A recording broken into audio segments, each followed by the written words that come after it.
this action right here, this in out thing, you can see my back is moving very little while I'm doing that, and that's because the diaphragm, that action is coming because I'm actually dropping a horizontal muscle, the diaphragm, that's going down like this and pushing my guts out here. And we do it. I do it by combining the breathing. So I'm going to breathe in through my nose, out through my mouth.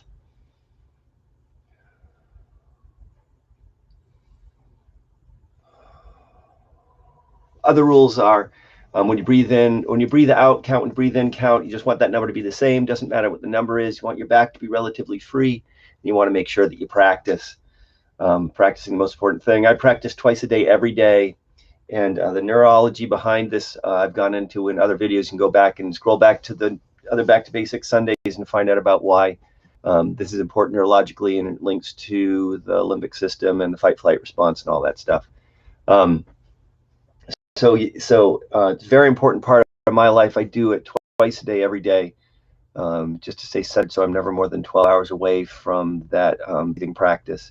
The thing that I wanted to throw out as a little tidbit is, and I've talked about this before, but it just occurred to me as we're entering into our second spring in this COVID world. I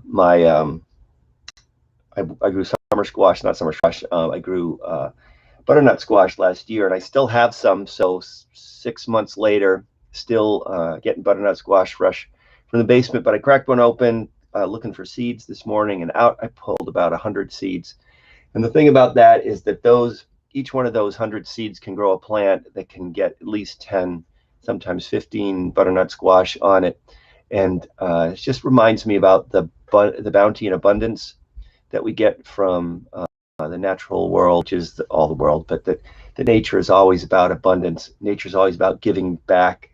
Nature is always about more than we could possibly use and more than we could possibly need. And it's just a great metaphor model for me in terms of my life. I'm thinking about what to expect, not in the context of the crazy capital stuff, the crazy economy stuff, in terms of what we talk about is money, but just in terms of the way things actually work, that it's always about abundance and generosity beyond anything that I could possibly imagine. So something to think about for today. That's what's next with Dr. Joel for today. I'll be back tomorrow with what's next.